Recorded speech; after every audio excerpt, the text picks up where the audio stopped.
इसरो ने फिर इस बार इतिहास रच दिया। इसरो हर दिन अंतरिक्ष के क्षेत्र में कुछ न कुछ नया कर रहा है। भारतीय अंतरिक्ष एजेंसी इसरो ने एक और इतिहास रचते हुए बुधवार को अपना 100वां मिशन लॉन्च करके शतक लगा दिया। फिर एक बार इसरो ने दुनिया में भारत के वर्चस्व को दिखा दिया है। इसरो की इस कामयाबी से भारतीय का सीना गर्व से ऊंचा हो गया है। चलिए आगे जानते हैं कि इसरो ने इस बार कौन सा रॉकेट लॉन्च करके इतिहास रच दिया।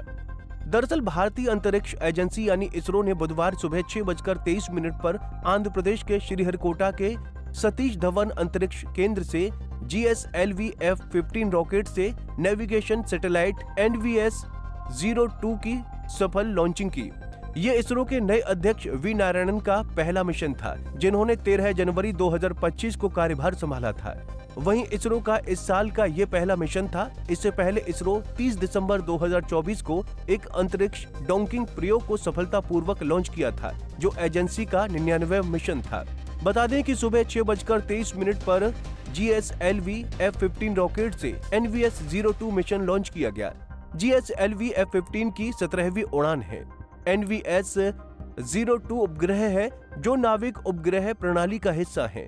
NVS-02 satellite navigation with Indian consultations श्रृंखला का दूसरा सैटेलाइट है। इसका उद्देश्य भारतीय उपमहाद्वीप के साथ साथ भारतीय भूमि से लगभग 1500 किलोमीटर के क्षेत्र में उपयोगकर्ताओं को सटीक स्थिति, वेग और समय प्रदान करना है। इस उपग्रह के माध्यम से भारत अपने सटीक स्थान निर्धारण और समय सेवाओं को और बेहतर बनाएगा। उपग्रह का वजन 2250 किलोग्राम है और इसमें L1, L5 और S बैंड में पेलोड लगाए जाते हैं। ये पेलोड्स कृषि, बेड़े प्रबंधन और लोकेशन आधारित सेवाओं में महत्वपूर्ण भूमिका निभाएंगे। वहीं इसरो के इस ऐतिहासिक उपलब्धि पर केंद्रीय मंत्री डॉक्टर जितेंद्र सिंह ने कहा कि इसरो को अंतरिक्ष डॉकिंग प्रयोग देश के लिए एक अभूतपूर्व उपलब्धि है, जिसने भारत को अंतरिक्ष डॉकिंग और प्रौद्योगिकी में भारत को वैश्विक रूप से अग्रणी देशों के बीच लाकर उनके समक्ष खड़ा कर दिया है।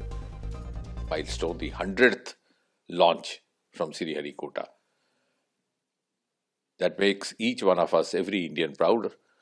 We are also proud of the scientific acumen, the capabilities, the capacities of our scientists, our space experts, and at the same time also thankful to the enabling milieu, to the patronage provided by the political leadership headed by Prime Minister Modi.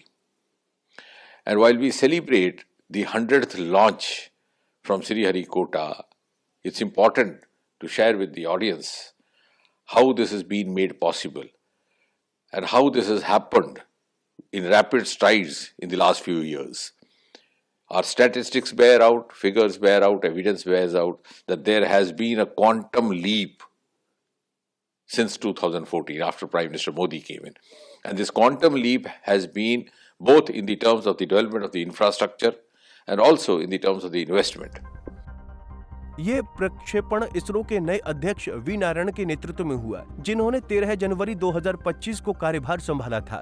उन्होंने mission के बाद प्रधानमंत्री मोदी का धन्यवाद करते हुए बताया कि तीसरे लॉन्च पैड के लिए 400 करोड़ रुपए आवंटित किए गए हैं, जिससे भविष्य में भारी रॉकेटों के प्रक्षेपण में मदद मिलेगी। इस सफलता के साथ ही इसरो ने एक और महत्वाकांक्षी योजना की ओर कदम बढ़ाया है, जो भारत को न केवल अंतरिक्ष क्षेत्र में आत्मनिर्भर बनाएगा, बल्कि वैश्विक स्तर पर भी उसकी पहचान को मजबूती देगा। NVS-02 उपग्रह के सफल प्रक्षेपण के साथ इसरो का लक्ष्य अपनी नेविगेशन प्रणाली को और अधिक सशक्त बनाना है। नाविक प्रणाली में उपग्रहों की संख्या को बढ़ाकर 5 किया गया है, जिससे सटीक स्थिति निर्धारण में सुधार होगा। इस मिशन के तहत इसरो का आत्मनिर्भरता की दिशा में एक और महत्वपूर्ण कदम है। इसरो का 100वां मिशन न केवल भारतीयों के लिए गर्व का समय है, बल्कि ये पूरे विश्व में भारत की बढ़ती अंतरिक्ष शक्ति को दर्शाता है। इस सफलता के बाद भारत का नाम अंतरिक्ष अन्वेषण में और भी उज्जवल होगा और वैश्विक मंच पर भारतीय अंतरिक्ष कार्यक्रम की महत्ता को और भी मजबूती मिलेगी। इससे भारत का दबदबा अंतरिक्ष के क्षेत्र में और बढ़ेगा। Bureau report, Punjab Kesari TV.